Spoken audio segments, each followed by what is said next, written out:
Olá, boa noite, bem-vindos a mais um programa Urbanidades, aqui pela rádio Boa Nova FM. Eu comecei pela rádio hoje, hein? E também pela nossa TV Unisantos e, claro, agora eu vou fazer diferente, vou falar o site para essa câmera aqui, ó, www.programaurbanidades.com.br. Como eu sempre menciono, são muitos programas lá. Na verdade, mais de 100 programas que estão lá, com temas diversos, alguns deles envolvendo áreas como direito, arquitetura, as áreas de saúde. A gente teve um de saúde recentemente com a professora Lourdes. E hoje nós voltamos a abordar um tema ligado à saúde que eu penso ser de grande relevância. Eu tenho comigo aqui o Jeová Pessim Fragoso, que eu conheço há alguns anos já. Tivemos juntos numa empreitada que eu tenho muito orgulho de ter capitaneado, que foi um filme Alma de Heróis, de 2012.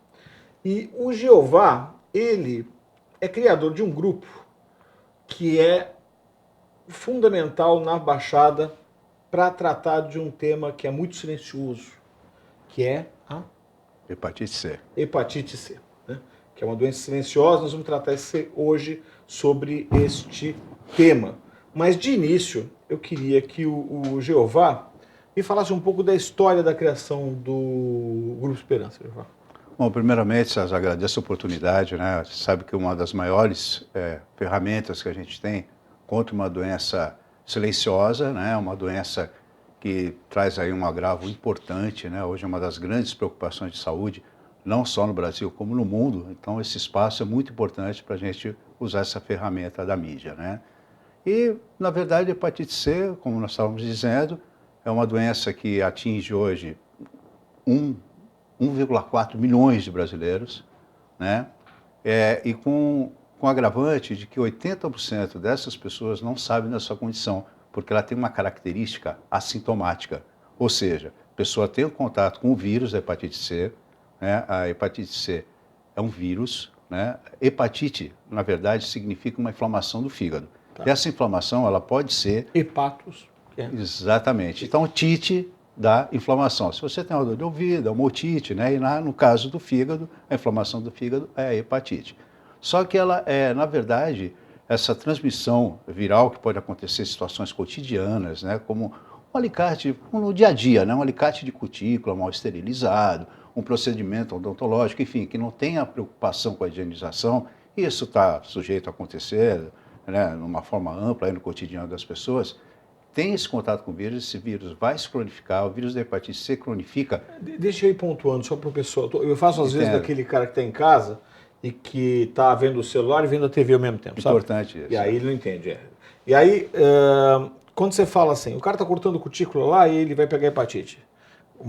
Que ele lavou. O problema é o seguinte, o vírus vai ser transmitido pelo contato com o sangue, não é isso? Sim, muito importante você fazer esses parênteses, porque o contato com esse vírus, a infecção, ela só se dá, a transmissão só se dá contato de sangue com sangue.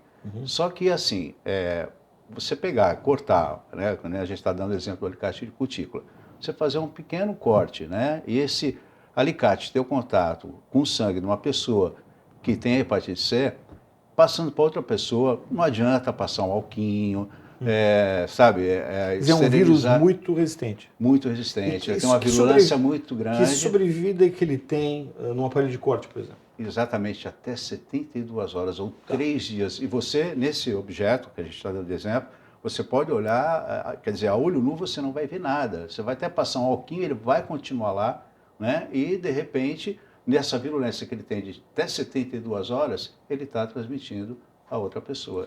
E eu chego a pontuar aqui que não é necessariamente só nesse tipo de instrumento de corte, né? No filme mesmo a gente usa o exemplo da tatuagem, lembra? Sem dúvida, o vírus ele sobrevive na tinta da tatuagem, quer dizer, é o modismo, tudo bem, o pessoal procura, né, fazer a tatuagem, normal. Só, e mesmo... Eu não estou desincentivando ninguém a fazer tatuagem, Sim. acho legal até.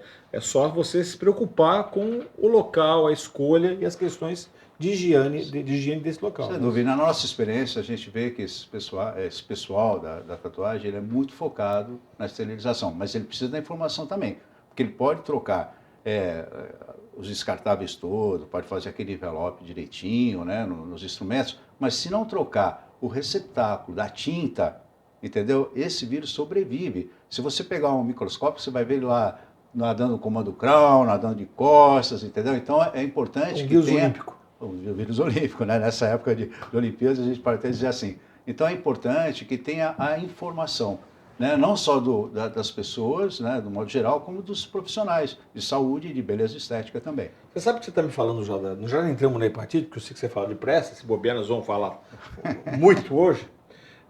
Mas eu te perguntei, foi do Grupo Esperança, Jeová. Ah, tá. O Grupo Esperança é uma entidade que eu tenho um grande prazer de ter sido um dos fundadores, né, um dos idealizadores, e já estamos aí 16 anos, né, nessa luta, procurando não só dar essa orientação corpo a corpo, né, a gente tem essa característica, na nossa sede, a gente tem um plantão diário, temos postos avançados nos hospitais referenciados. Como surgiu a ideia do Grupo Esperança? Então, eu tenho que, para me falar da ideia, como surgiu, né, eu preciso colocar a minha situação pessoal. Né? Manda. Então, eu sou aposentado da Petrobras, trabalhava no regime de turno lá, e a gente tem que fazer um exame periódico anual.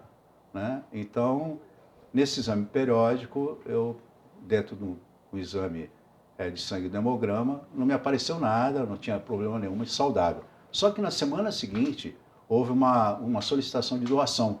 Eu lá, era esportista, né, um físico jovem, né? Eu fui fazer a doação de sangue. E, para minha surpresa, veio o resultado que eu tinha a hepatite C. Era uma suspeita, né?